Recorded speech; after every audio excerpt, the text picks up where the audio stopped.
Oh, you know, luck just really must be on my side, because now I have this camera here that I'm taking this video with in 720p, or as far as 720p as it should go, I guess.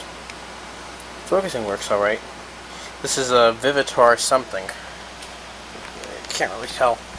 It says Vivitar DVR 840X HD. This camera that I'm holding right here in my hand. I picked up for about 10 bucks, along with some other things. Actually including a couple hard drives, 250 and a 160. I don't know if they work. This motherboard, which is an MS7 something or other, but it's socket 939. Has a couple slots for DDR400. And it has this in it. Athlon 64X2. It's a 4600 plus. Looks like it was made 45th week of 2005. Supposedly I can get an Opteron 185 or so, and that should be faster than this for this board. I don't know if the board works. The board is an MS7151 version 10, version 1.0, I don't know. But it's got 4 PCI slots, an X1 and an X16 PCI Express slot. Up here it says Radeon Express. I don't get why it says that, since it does not have a VGA port on the actual backdrop there. Whatever. There's something going weird with that. I have to find the backdrop for this then, I guess. Unless this one will work. Actually, this one will work fine. Look at that. I could just use my my existing one. It's the same ones. I did not know that. But it's got sinks on the MOSFET. I like that. The heatsink is alright-ish. It's got copper piping, so it's decent. But as you can somewhat see there, it does need to get cleaned. The reason I said okay to it was it has 4 SATA ports. And that came along with the package. And what else did I get? Oh, that's right. This. No, this isn't an iPad. This is a Cruise reader. I'm guessing it's an Android tablet of some sort, made by Velocity Micro. It's got a lot of fingerprints and smudges on it. Supposedly the guy that gave it to me, hey, there I am. Hi, how's it going?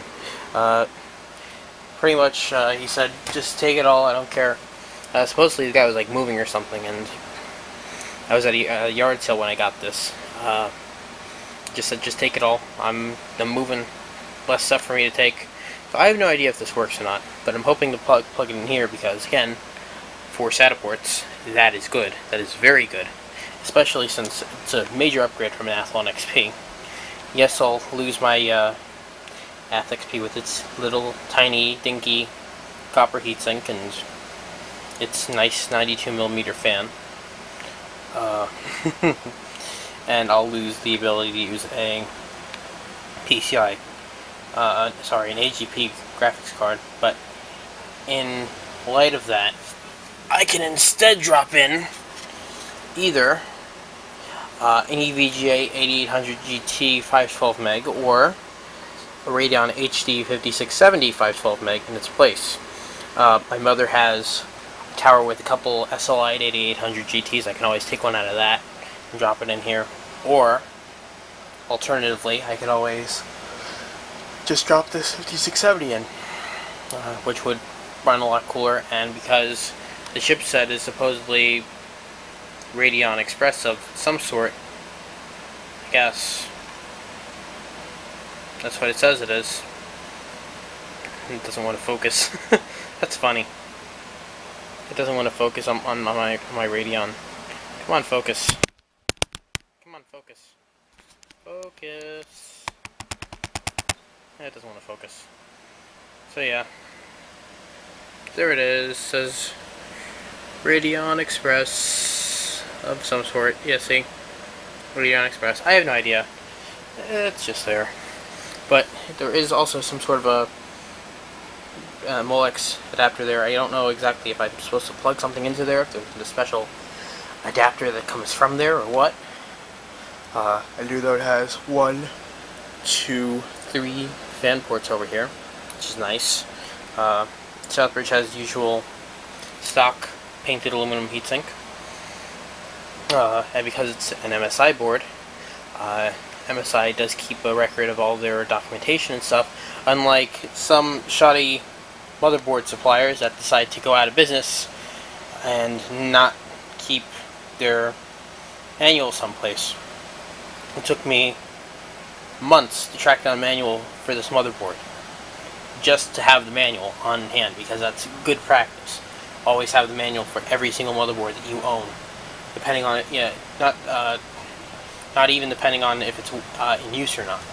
Just keep it on hand. You never know once one of these manufacturers are going to go out of business, and that's what the case was with this.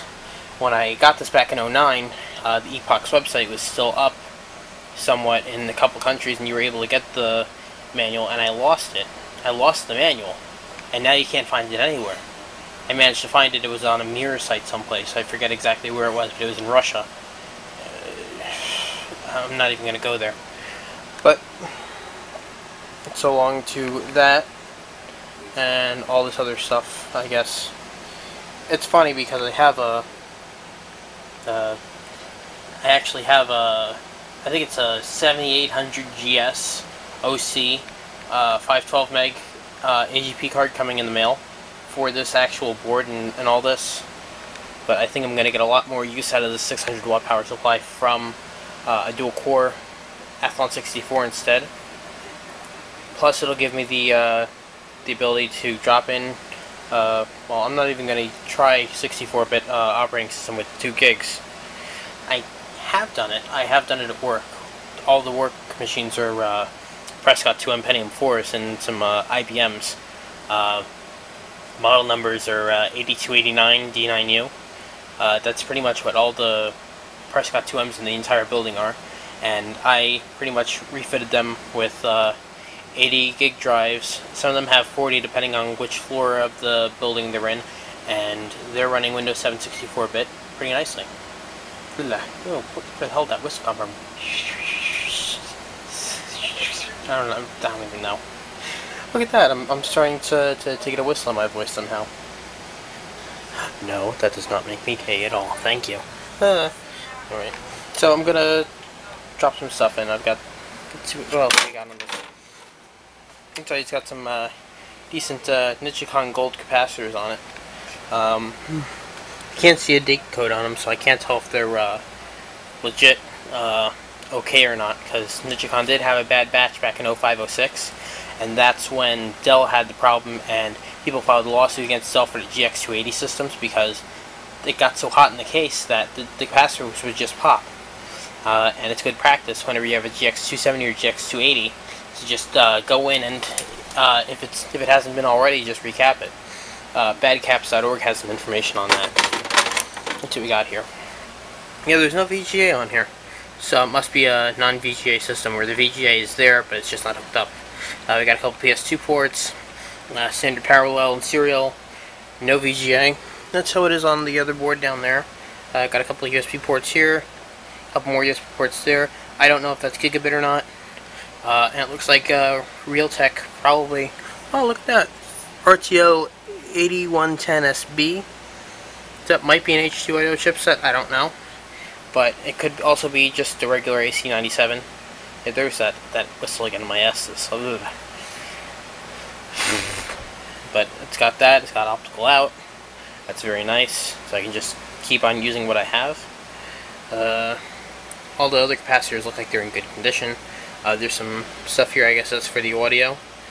There's a couple more over here. I guess that's, yeah, that's the standard thing. That's actually color coded. I like that. I think that's the standard now. It has to be color coded like that. At least give you some help. There's a couple others over here. I guess. What's that for? I can't even tell. For USB. It's good. And it's got some sort of core cell. I think that's where the, if I'm not mistaken, that's a backup BIOS.